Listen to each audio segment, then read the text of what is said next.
Oh my God, I've never seen that much blood before. The amount of people going, PTSD, what did you expect? Most normal people go through in their lifetime 7 to 14 traumatic experiences. People that work in emergency services on the front line are 600 to 700. I had lots going on outside the job. I just felt completely overwhelmed. And I actually reached out to occupational health. And they went, we don't have a formal diagnosis, there's nothing we can do. I'm asking for support, I'm asking for help. I actually ended up getting seconded to major crime. And I was like, no, this is why I've joined the police. And I had to watch quite a really hard-hitting video. I felt my chest just seize up, and it got to the point where I was like, I can't breathe, I'm going to have a panic attack. That's not a normal response to have to another training session. If this is going to be my job and I'm going to have to deal with these hard-hitting things, I've got a lot that I need to deal with. So I tried and tried to fight my case to go back out onto front lines. It wasn't allowed. It was either you stay in CID or you stay and you become a detective. There were 2 suicides that come in. There was somebody who had slit their wrist and bled out. As a detective, you have to go, and they go, I just want to warn you, it's not nice. It looks like he'd flooded his room with blood. When I reached out for help, the help just wasn't there. To completely desensitise yourself to be like, oh, which suicide do you want to go to today? Neither, but I have to, that's my job.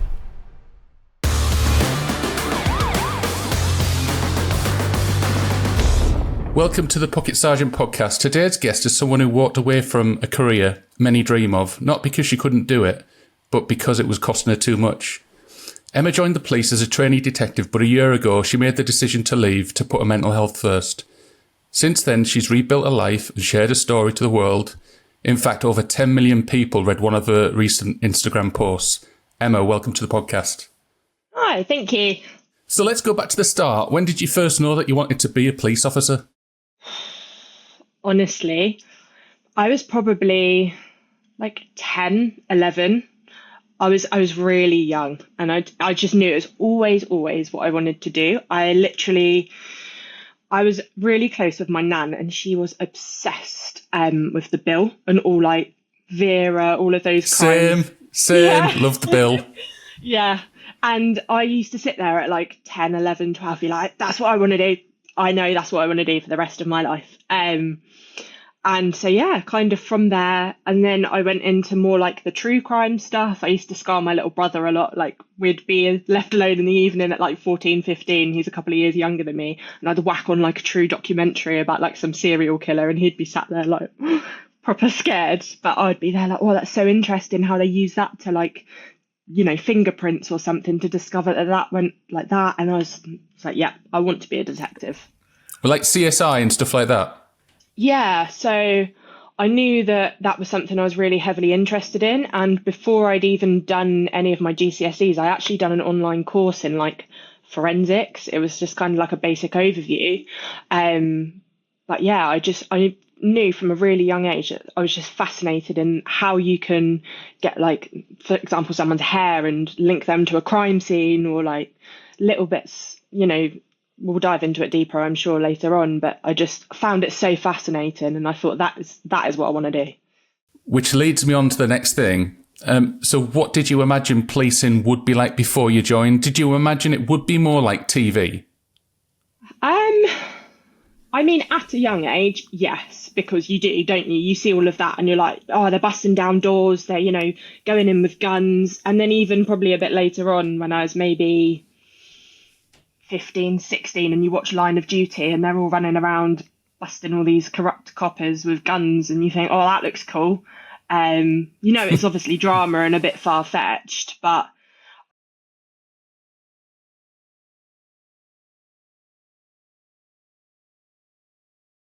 being built.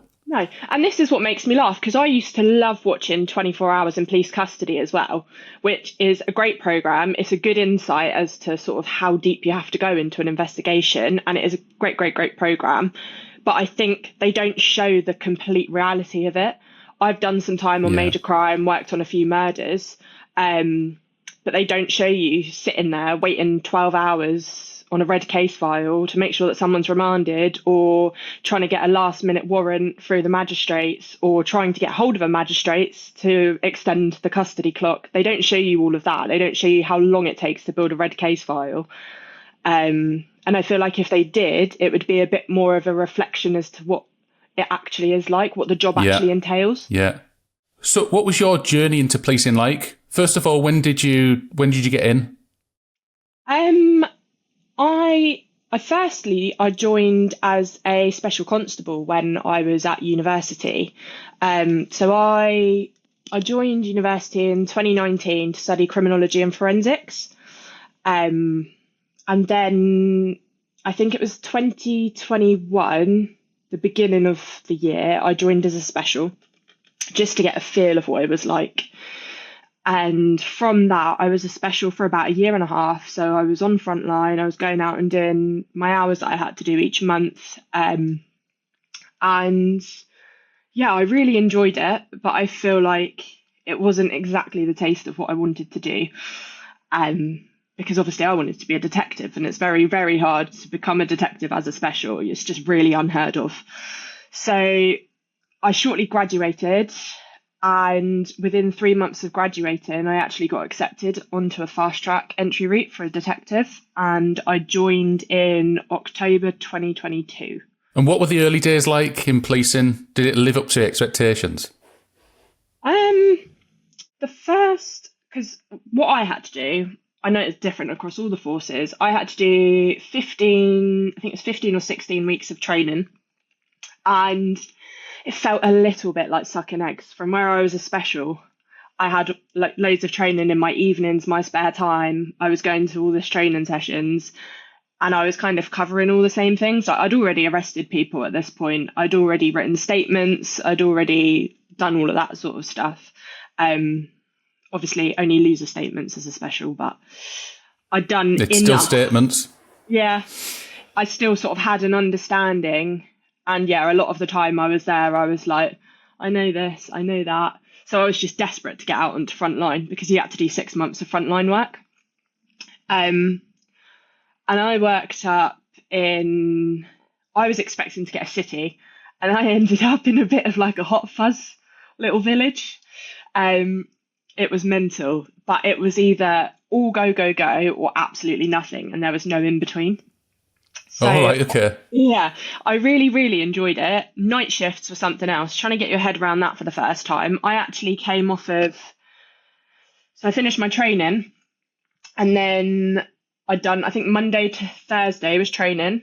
I ended up doing a Friday late shift into 2 night shifts before I had my 4 days off. Having never done a night shift before, no preparation, just absolutely thrown into the deep end. First time meeting my team, my tutor, all of that.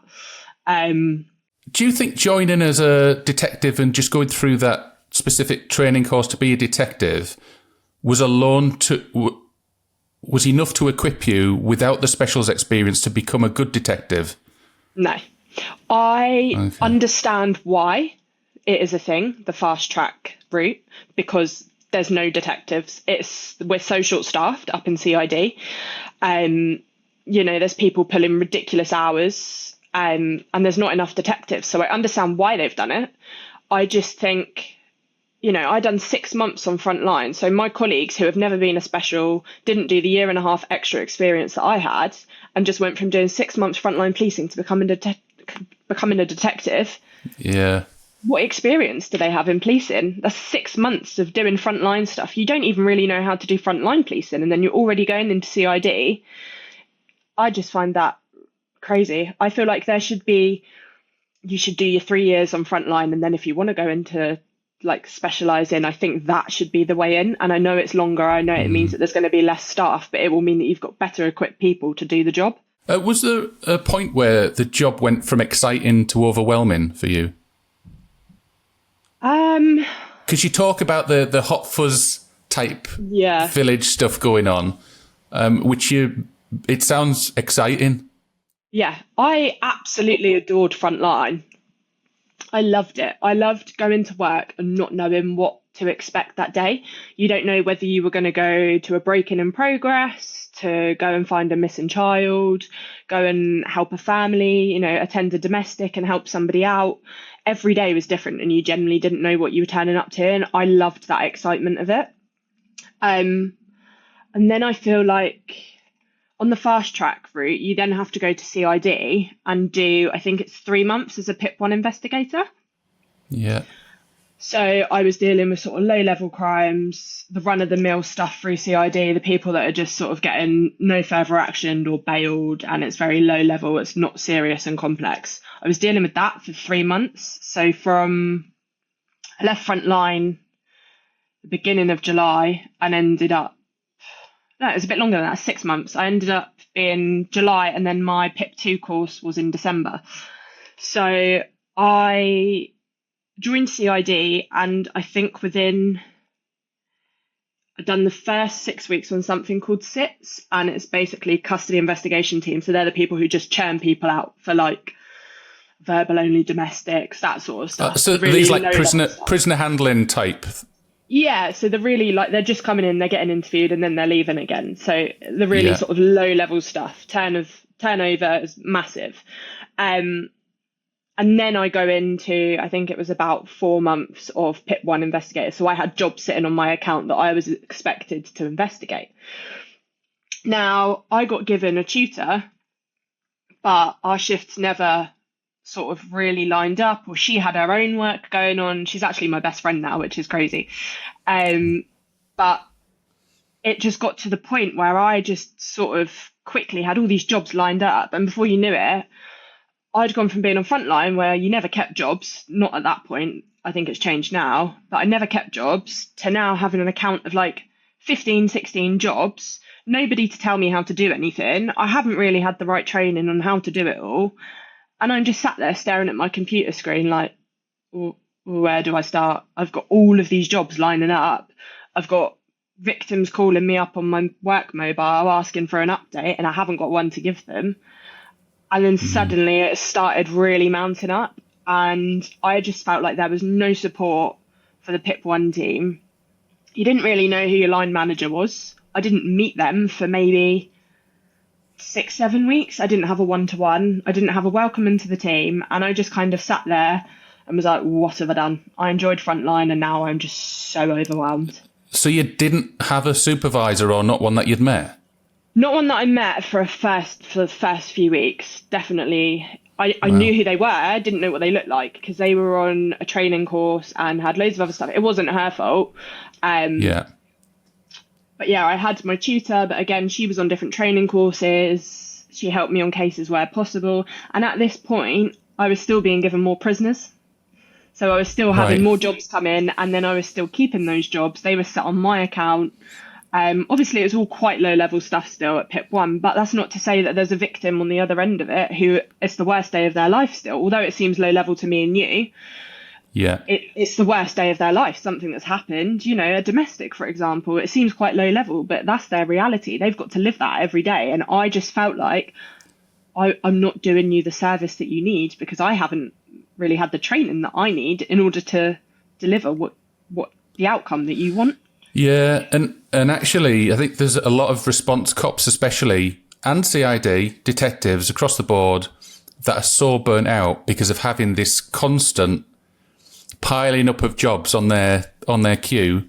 They can't give the service that they want, and that's the reason why you join the police, to give people the best service possible and catch criminals and get them to court and everything else. It's a compassion fatigue as well that comes with it. So would you say that, was this almost like the tipping point that made you mentally unwell? I don't think so. I'm not going to go into it in too much detail because I don't want it all over the internet and everything, but I was going through a lot personally as well. There was a lot going on in my personal life which probably wasn't helping me in my work life as well. So I was very stressed. I had lots going on outside the job, and at that point I just felt completely overwhelmed. I came to work because it distracted me from everything else that was going on, and I just tried to pour my all into it.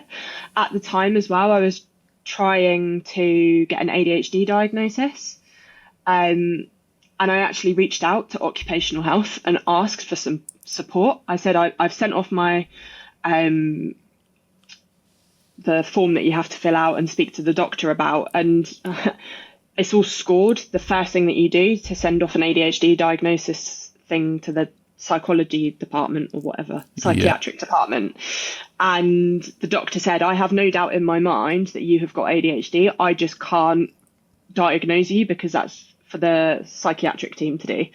I think I was 2 marks away from 4 marks for this, like, the sheet. And so I sent all of that off to occupational health, and they went, we don't have a formal diagnosis. There's nothing we can do. There's no support. Like, we can recommend this, that, and this. But I just felt like I was chasing my tail. It's like, I'm asking for support. I'm asking for help. I'm asking how I do this, how I do that. And don't get me wrong, all my colleagues were really, really amazing. They were really helpful if, like, oh, I've got a red remand case and I don't know how to do this, that, and the other, and all the forms that come with it. It's such like a group mentality, because if one person's got a red case, everyone will help out and stay where they can. So I was definitely stressed. And then I got to the point where I didn't want to go on to be a detective at that point. I thought, I don't want to go and do my PIP 2 course if this is what my life's going to look like. I said, there's absolutely no way. So I tried and tried to fight my case to go back out onto front line, thinking they need more officers. Surely they're going to let me, because I enjoyed it and I can go back out and I'll just be a frontline officer. No, that was not the case. I wasn't allowed. Really? Yeah. I would have thought, oh, you've gone through training. If it's a case of you being so stressed that you're going to leave, we'll just put you back out onto front line. If that's where you thrived, we'll put you out there. No. It was either you stay in CID as a PIP 1 investigator and do your time until you've passed your probation, which was 2 years, or you stay and you become a detective. And I thought, well, I'll give it a go. I know you talked about the ADHD diagnosis and occupational health, but were the job aware of the mental health issues that you were having at the time? I didn't get on very well with my supervisor. Not I didn't get on very well. You just know when someone's not very approachable. Very quite old school in their mentality. And I just thought, I'll go and approach somebody else. So I approached my old SITS supervisor, and they were lovely. They gave me support. The job actually gave me some counselling sessions. So I had 6 therapy sessions for free. And they did really help. It helped me unload to somebody. It just gave me that little bit extra of support that I needed. And I think I was actually, it's all so long ago now, it's hard to kind of remember where the point was that it clicked, but I ended up speaking to somebody, I think it's like one of the learning development team. And they were really helpful. They were like, look, just see how you go and do your PIP 2 course, because this was in November. Go and do that, see how it goes. And if you don't like it, then just try and stick it out, or we can put you back to PIP 1. They went, it's not the end of the world. If you do the course and you're not loving it, just see how it goes. And then I think I actually ended up getting seconded to major crime for a little bit for some case or another. I think it was a murder. And obviously you see everyone running around. I was put on a few PIP 2 jobs to help out with. And I was like, no, this is why I've joined the police. This is interesting. I'm not dealing with a criminal damage and a neighbour dispute anymore. I'm actually dealing with, like, this is why I've joined the police. Proper crime. This is the proper crime. This is like the line of duty. This is, the bill. This is what you see on the TV. I was like, this is what I want to do. And that kind of reinforced why I joined. And I thought, if I've got to stick this out, I'll do it. And I had loads of support from my colleagues. They will help me with the jobs, what I wasn't sure of, the forms that I didn't know how to fill out, because there is a lot in CID. There is a lot of forms. And all my colleagues were so supportive of me to help me sort of get through the cases that I needed to in order to chip away at my ever-growing sort of list of my cases. And I managed to get them down, because before you go on to your PIP 2 course, you are given, I think it's about 6 weeks just to chip away. Like, they basically put you aside and go, no cases for them. Don't give them any prisoners, because they've got to work through this, because otherwise it's going to be someone else's problem when they go away for 5 weeks and do their course. So those 6 weeks were a bit of respite, and I was just able to chip away. I think I only ended up with about 3, from 15 to 3. So it wasn't too bad. And then I went on to my PIP 2 course. At what point did you start EMDR therapy? I was on my PIP 2 course and we done a training session. Again, I won't go into too much detail about what it was about. No. But we were dealing with it and had to watch quite a really hard hitting video. And I felt my chest just seize up. And it got to the point where I was like, I can't breathe. I'm going to have a panic attack. So I legged it out of the classroom and I just like broke down. One of the trainers come and found me and they were like, are you okay? Like, what was all of that about? And I actually opened up to her. And then shortly after that, we had a woman come in that afternoon to talk about, she was a psychotherapist, and she was talking about sex abuse victims and like the therapy that she can do with them and stuff like that. And that wasn't purely what she specialised in, but it was kind of, how do I word it? That was the topic of conversation, but she was just a psychotherapist, but she's done a lot of research on that. And I got to the point where I thought, that's not a normal response to have to another training session, to break down and cry. And I thought, if this is going to be my job and I'm going to have to deal with these hard hitting things, I've got a lot that I need to deal with. If I want to put the victims first, I can't just be sat here crying with a victim because, something's happened to me in the past, or, I'm overwhelmed. So I actually spoke to the psychotherapist and I said, look, this is my situation. This is what's gone on in the past. Can you, or do you know anyone that you can recommend me to? And she recommended me to my therapist, and I went along to her, and I started in November 2023. I started therapy. What does it involve, EMDR? So EMDR, I can never remember what it stands for. Basically, what it involves is people that have had traumatic experiences or have gone through a lot that, you're starting to struggle to process, or you're starting to notice that it's creeping back up again. It basically helps your brain to unpack it all. The way my therapist explained it to me is that complex PTSD is like your brain is in files and folders. And she said, when you have complex PTSD, what happens is that there's some loose files that are floating around, and occasionally they pop up. And as they pop up, it explodes, and your brain's like, whoa, I can't cope. I don't know how to deal with that because it's not in a folder. I don't know where that's come from. And you start panicking. She said what EMDR does is it basically I can never say the word. It puts everything back in its folder. Yeah. So it's easier for stuff to deal with. So the way that my therapist done EMDR, there are different ways of doing it. You can use a light bar, and you basically have to follow with your eyes whilst processing the event that has caused this trauma. However, me and my therapist used this. So whilst you're talking about it, your therapist takes you back to the experience, whatever it is that's caused this trauma. You start tapping, and apparently the left-right motion rewires your brain to process it and to understand what has happened, and for your brain to go, oh, okay, it's not as scary as I thought, or that's happened, that's absolutely awful that I've gone through that, but it's okay because we can put it in a folder now. Did it work for you? Honestly, it changed my life. There's a lot that has gone on throughout the years. It's not just recently, it's not just the job. Like, there, from probably, we're talking a good 10, 12 years, there's been a lot to unpack that I've just kind of pushed aside and gone, we'll deal with that when it needs to be dealt with. And then I got to therapy and I was like, okay, we're dealing with it, it's fine. And there are a lot of things that when I first started dealing with them in therapy, I was a mess. It is very, very intrusive. It is extremely overwhelming to start with, because what it does is it takes your brain back. It takes, exactly. So you're almost having to relive it. Yeah, and that's why a lot of people don't like it, because it is so it's almost traumatizing in itself.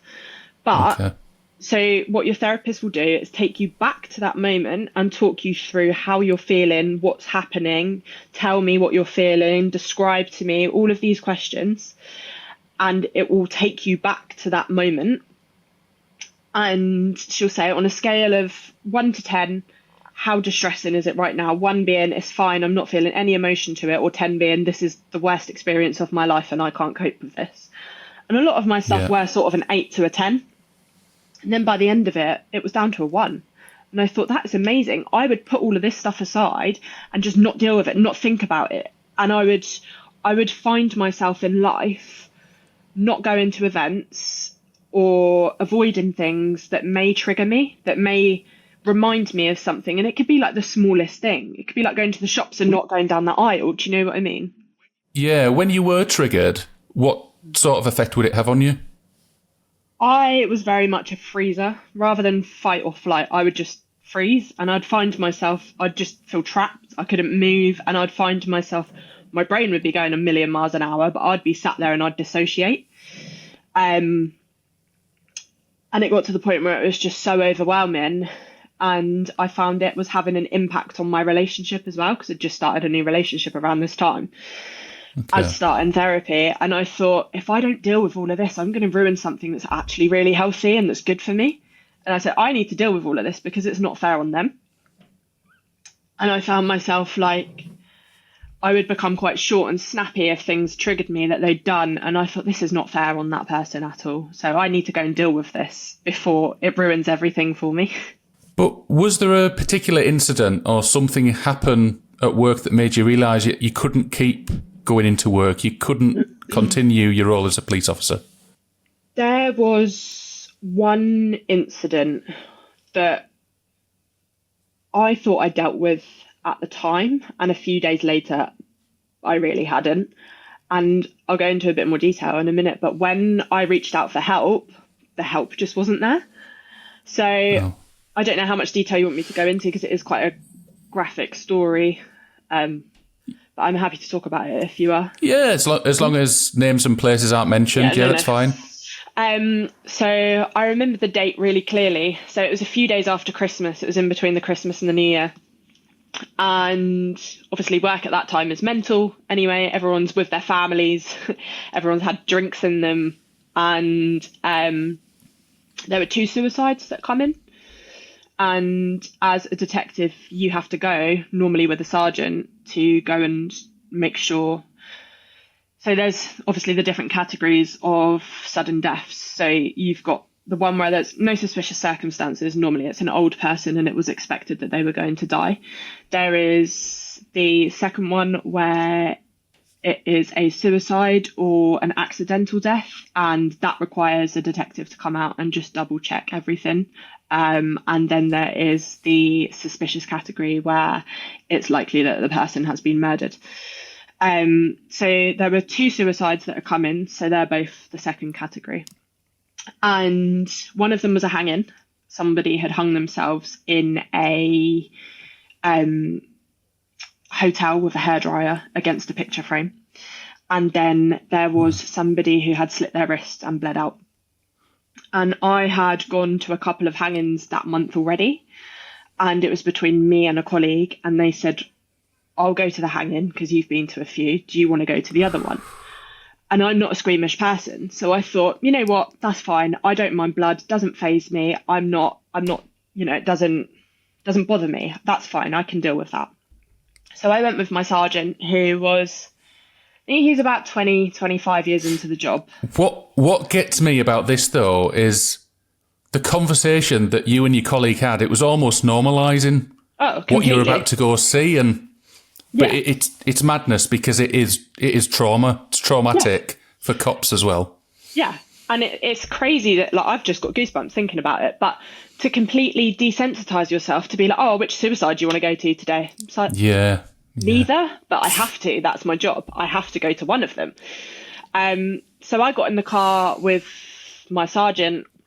Like I said, 25 years in the job, nothing phases him at this point. He does not care. Not that he doesn't care, of course he cares, but he doesn't, in terms of seeing gory stuff, doesn't bother him. He's seen his fair share of stuff.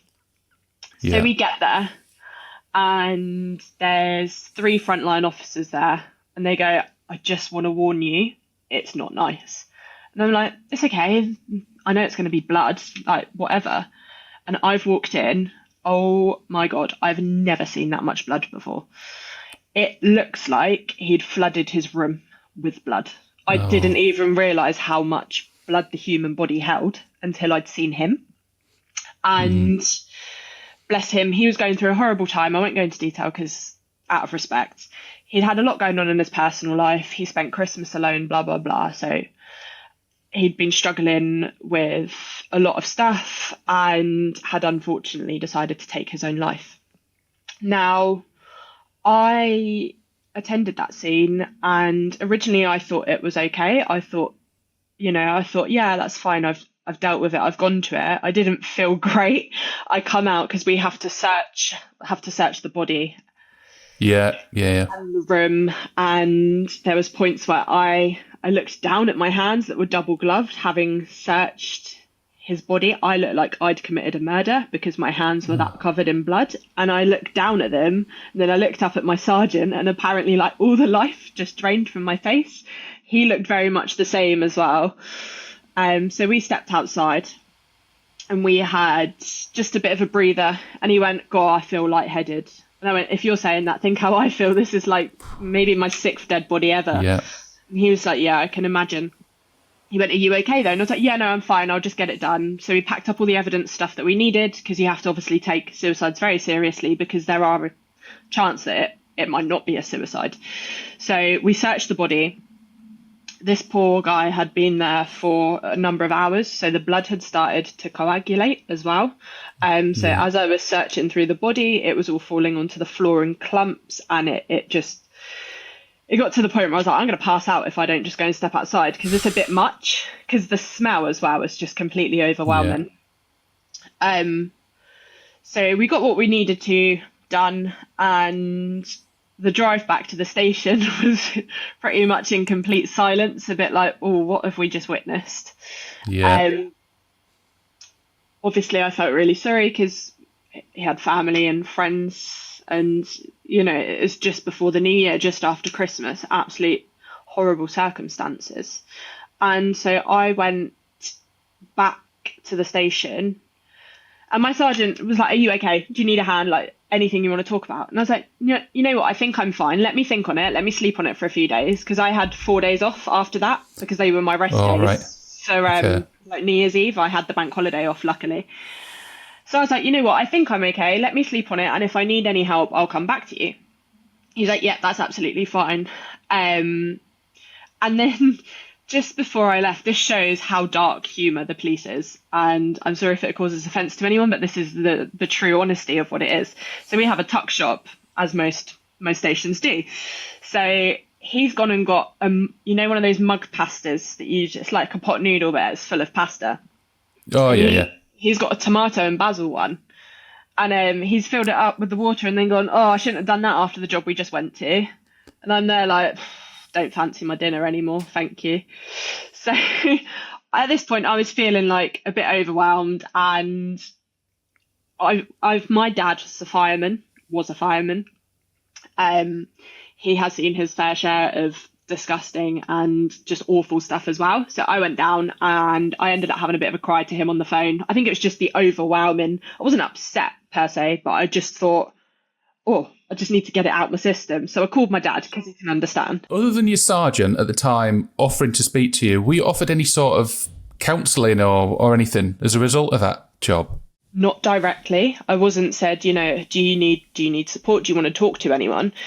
My sergeant just checked with me, and I had a few people come up to me and say, "Oh, I've heard about the job. Like, are you okay?" Because I know that wasn't very nice. And I'm like, "Yeah, no, I think I'm okay. Like, if I need a hand, I'll come and speak to you." And I don't know if you've ever experienced it before, but it can get a bit overwhelming when you go to something like that, and then you've got everyone just going, "Are you okay? Are you okay?" It's like, I went to that an hour ago. I don't know if I'm okay. I don't know yet. Like, it was horrible to see. You must understand that. But I don't know if it's had an effect on me yet. I think I've processed it and understood it, but give me a minute and I'll come back to you and I'll talk to you when I need to. But right now, I'm okay. But I think that is very much because police officers are methodical. They're methodical. They deal with what's in front of them. But then I've found with suicides that I've dealt with, they have come back like days later on a night time, can't sleep. And yeah. So it does take a while to process. Yeah. So I called my dad and I just ended up having a cry. I didn't expect to cry. I didn't feel emotional. I just felt a bit like, oh, what have I seen? It just kind of released that feeling. So I had a bit of a cry on the phone to my dad downstairs on my break.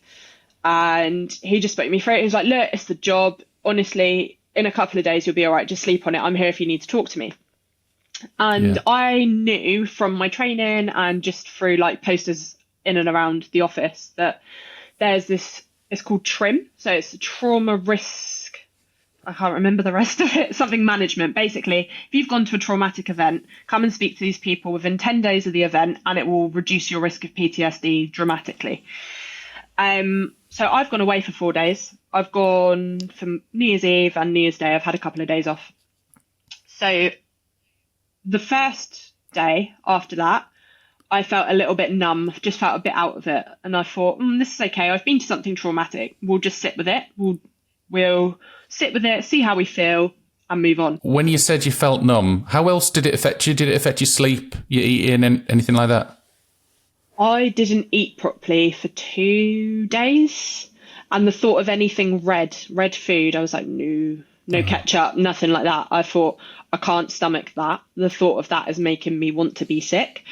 And that day, the day that I went to it as well, I actually, because you know what it's like being in the police, I literally had time to have a ready meal, I think it was like bolognese or something. I started eating half it and went, I just don't have an appetite. It's not there. I don't want to eat. So I'd eaten a couple of mouthfuls and then I ended up finishing about an hour late doing all the paperwork, which in the grand scheme of things isn't that bad. An hour off late. It's not an awful finish. Did you have anybody checking on you on your days off?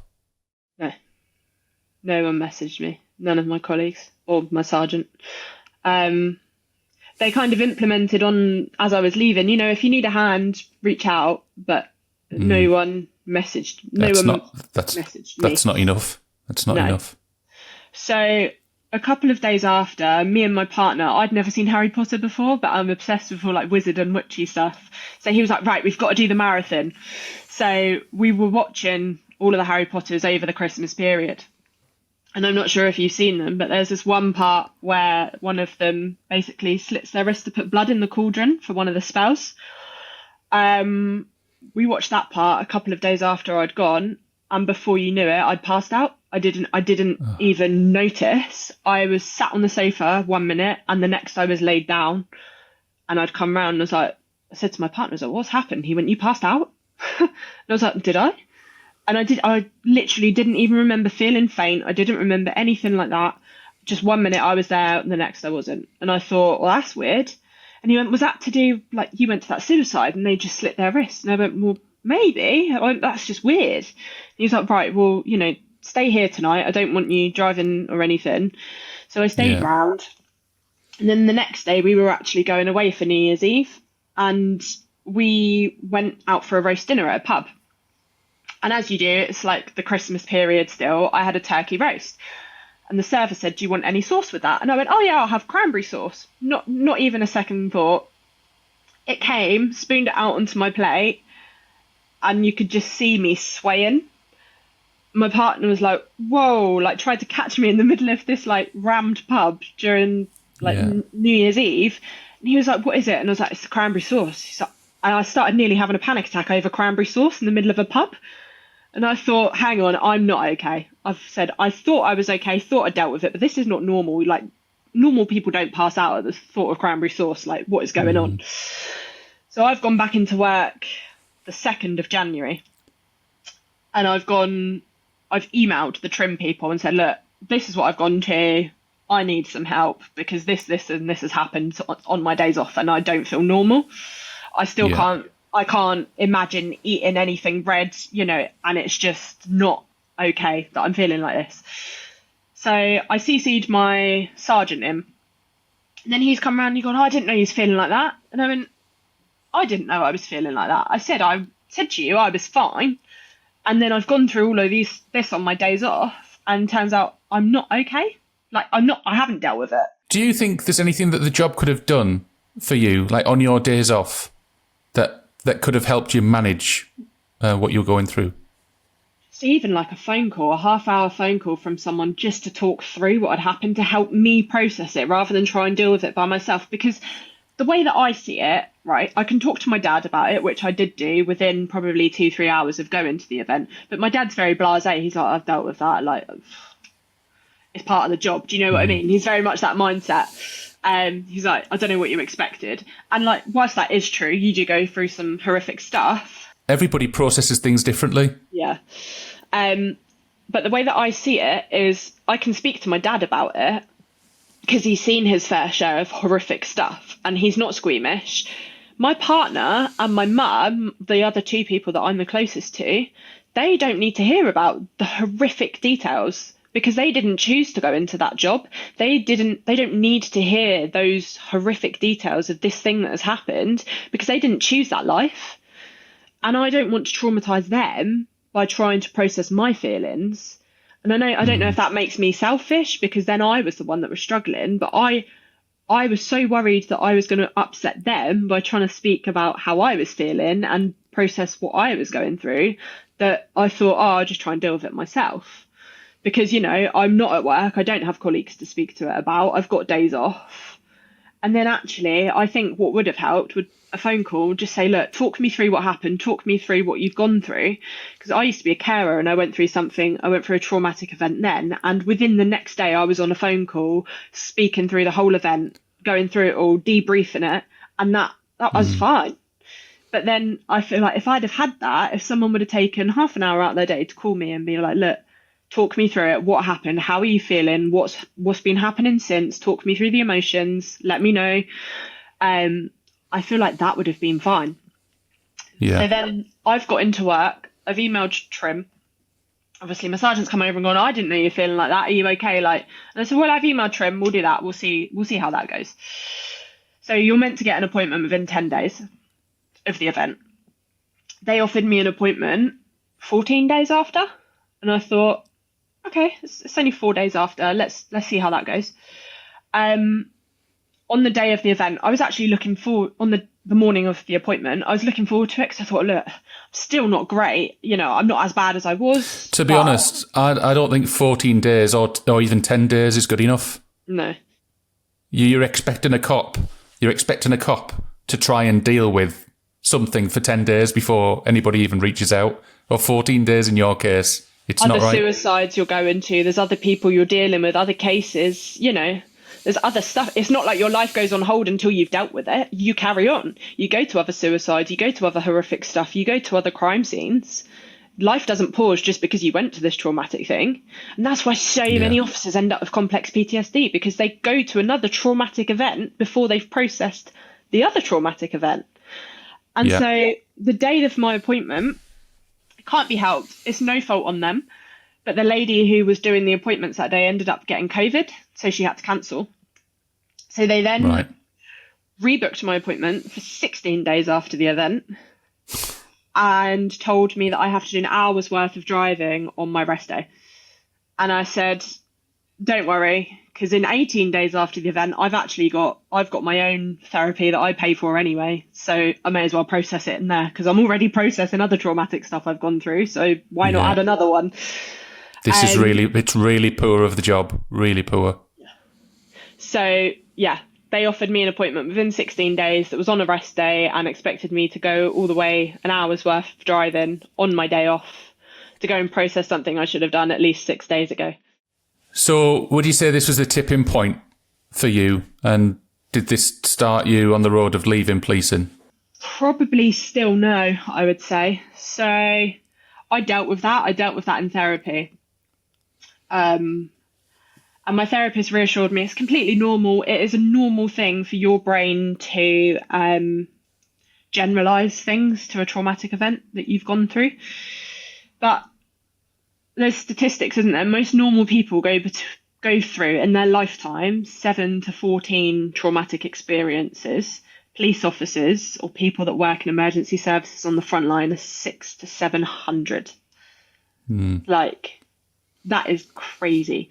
And then people, I don't know if you've read any of the comments on that video that you spoke about in the introduction, the amount of people going, what did you expect going into the job and getting PTSD? What did you expect, that you weren't going to see any horrific things? And it's like, no, I knew I expected to see horrific stuff, but I don't think you understand how much, like, even just within being a special to being leaving the police, I done about 3 years service. And the amount of stuff I saw in those 3 years already supersedes what I've seen in my life before that. And it's like Yeah. that's 3 years. In the grand scheme of things, that's nothing of your life. And I've seen this much trauma already. And then they wonder why all of the older generation of police officers, the people that are doing the 30, 35 years, are alcoholics, they deal with dark humour. They don't speak to anyone, and they just go, oh, just have a tough upper lip and just get on with it. And it's like, no, because that's not healthy. Yeah. So that wasn't at all my tipping point. I think slowly after that, it did start to drastically decline. So I was dealing with all of this stuff. I was going to therapy for loads of other stuff. And I started to find myself getting re-traumatized by certain jobs from previous stuff that I'd gone through. And so I reached out to my inspector, who's actually a really great friend of mine still, because if it wasn't for her, I'd have left like a lot earlier. But she done absolutely everything in her power that she could to make my life easier. She knew of everything. She understood everything. And so all of that happened in December with the suicide that I went to. By February, I actually ended up with a really bad chest infection, to the point where I was like throwing up from coughing. Like, it was awful. I think it might have been like a really bad case of COVID or something. So I was off work for a week, but it got to going back to work, and I was like, I can't go back to work. Like, the thought of it is making me feel worse. Like, I don't want to go. And I had a breakdown to my partner. He was like, you need to start looking for other jobs because this is not healthy. He said, you shouldn't have Sunday scaries this bad. He said, you enjoyed your job when I first met you, and now you absolutely despise it. And I was like, well, I know that I'm going to have to go in and deal with all of this horrible stuff that I don't want to have to deal with. And I'm going through therapy, which probably made it worse before it made it better, because I was already being re-traumatized every other week going to therapy, as well as being re-traumatized every time I went to work and dealt with a certain job. It got to the point where I was like, this is just so much trauma. My brain is literally like, what is going on? So I spoke to my inspector when I went back to work. And she said, okay, I'm going to put a plan in place. She went, you can work from home twice a month and just have that day to just work through your account and do what you need to do, lines of inquiries, phone calls, get statements done, everything. She went, I need you to make sure that you work your little ass off whilst you're doing this. And I was like, absolutely, you're letting me work from, like, I appreciate that so much. You don't have to do that. So she let me do that. And she said, and no more jobs that relate to the stuff that you were going through therapy for. She went, nothing to do with that. So she made sure that the only people that needed to know knew, and that I wasn't to get these certain types of jobs. So new jobs that come in, if I was getting seconded onto major crime, all of that, I wasn't allowed to deal with. She said, I can't take the jobs off your account that deal with that. But she said, hopefully by not having all the new jobs, that will help. And I said, no, I appreciate that so much. Thank you. Do you reckon anyone else listened? I was still getting all of those types of jobs from people that, I pulled them aside and went, I've got it in writing here from my DI that I'm not supposed to be on these jobs, like, for my own well-being. I can help out on inquiries that don't necessarily deal with the job directly. Like, if you need me to go and do a CCTV scope for something, like, I'm happy to do that. Yeah. But, like, no one took it serious. And I was still getting these jobs. I was still getting, can you go and help that person out on this bit? And it's like, and you're a people pleaser at the end of the day, aren't you? That's why you joined the job. You want to help people out. How much of that do you think was down to not really understanding mental health? Probably quite a lot, because all of the supervisors are probably 50s, 60s, been in the job 30 years. And Old school. Yeah, mental health, just get on with it. But have never really been through a traumatic event outside of policing in their life. Don't really have much of, trauma going on in their own personal life. And I think they probably just thought, oh, what's she moaning about now? Get on with it. But I don't think anyone actually understood the impact that it had, because I've got my DI who really understands and is completely for me, and it's like, we're going to put this plan in place. You're going to stay because you're an amazing detective. You're good at what you do, and I want you here. In comparison to the people that go, oh, just get on with it. Like, I need you to see this. Can you go and do that? And you don't want to question your supervisor. You don't want to go, no, I can't do that. So you go, yeah, okay. And then before you know it, you're people pleasing and you're just doing it because you want to help people. And at that point, I was like, I'm putting everyone else before me. And I think you do that as a police officer, don't you? That's why you do the job, because I don't know if you've gone through it in training, but you're last at that bottom of that list. The public, the victim, you're way down there. You're expected to put yourself before everyone. And that's why you join the job, because you don't mind doing that. You're there to protect the people. But when it comes to people pleasing in terms of your team, to make sure that your team are also coping with all of their jobs, when you're not coping, you can't pour from an empty cup. And it got to that point where I thought, I'm going to burn out and I'm going to crash and it's going to be really hard. When did you leave? The 11th of July, 2024. Okay. At a year ago. Yeah. And what's life looked like since you left? What are you doing now? So I now work in business management back in retail for a company that I've worked for before. I absolutely adore the company that I work for. It is great. At first, it was a really hard transition because being an officer is part of your identity. And I feel like it's a safety blanket as well for a lot of people. So, I'm a police officer. Like, that's fine. And then to have that stripped away from you, and you're like, oh, I'm a civilian now. Like, I don't know what's going on in my neighbourhood anymore. I don't know, like, what's happening. And that was really hard to deal with. And to go into a job where you're not constantly getting adrenaline rushes and seeing traumatic things, I was insanely bored to start with. The first 2-3 months, I was like, what have I done? Why am I here? Yeah. And then I think going to therapy helped a lot, because she said that is a completely normal response to being in a healthy environment. She said you will feel bored because your brain is used to, your cortisol levels have been like this and then they've plummeted. So your body is looking for like a stress factor to try and match the cortisol levels. Yeah. And they just weren't there because I wasn't stressed. I had nothing to stress about. Home life's great. I'm in therapy. My mental health's improved drastically and I'm not stressed at work every single day. I've got more time to myself because I'm not finishing work 7-8 hours late and expected to go back in again within a few hours. And I just kind of sat back and went, this feels weird. Like, it doesn't feel normal. So it did take some adjusting. What would you say to a cop who's quietly struggling but too scared to leave? The job, you are a number in the grand scheme of things. To the police force, you are a number. If you leave, you will get replaced. And you need to put yourself first because the job's not going to put you first. If you're struggling, you need to recognise that before it gets to the point that you can't anymore, because I have lost colleagues to suicide, and I feel like if you are struggling, you need to reach out for help because the police aren't going to do it for you. And what do you want policing leaders to understand about the emotional toll of the job?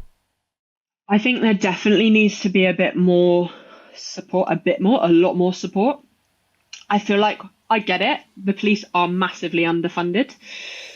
And where there is a lot of the old school in leadership, they don't understand, how much research has come out recently about the impacts of mental health, of trauma on people. And I don't think they realise the actual impact of what is happening. And no, certainly from your story, it's almost as if it's not been taken seriously enough. No.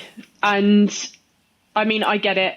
The police are massively overworked and you are just a number.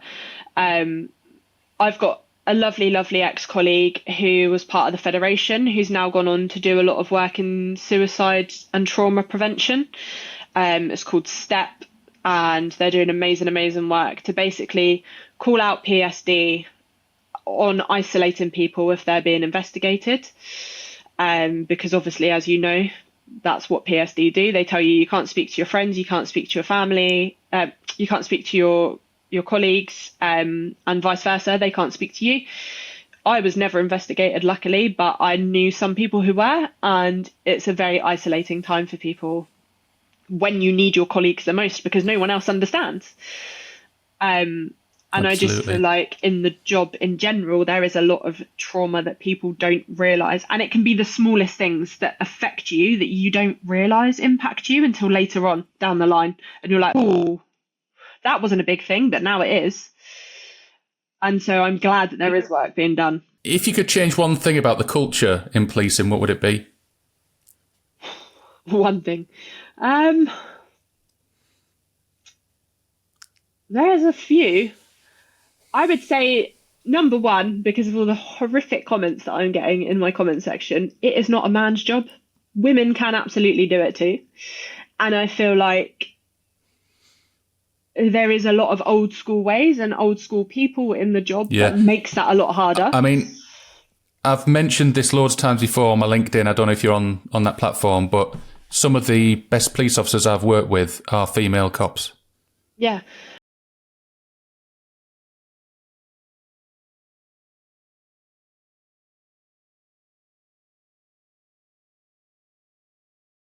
And that works in both elements. You know, there are some women who are 5 foot nothing and weigh 40 kg who, if they went to a violent situation, they would probably need a 6'5" burly man to help them out. But that's not to say that then when they went to a domestic, vice versa, that the woman wouldn't be able to help the man out with the emotional understanding. Or there's just so many different skill sets between each gender that I don't feel like you could just say it's a man's job. That's why women shouldn't be in the police.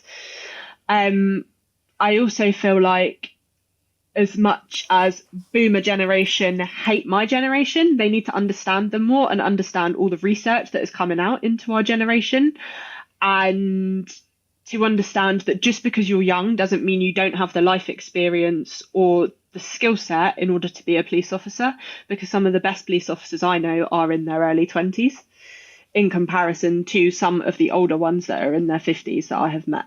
There is no emotional capacity or understanding, and it might be compassion fatigue, I get that, but it's not just for an older person because they've got more life experience. If people want to follow you, where do they go?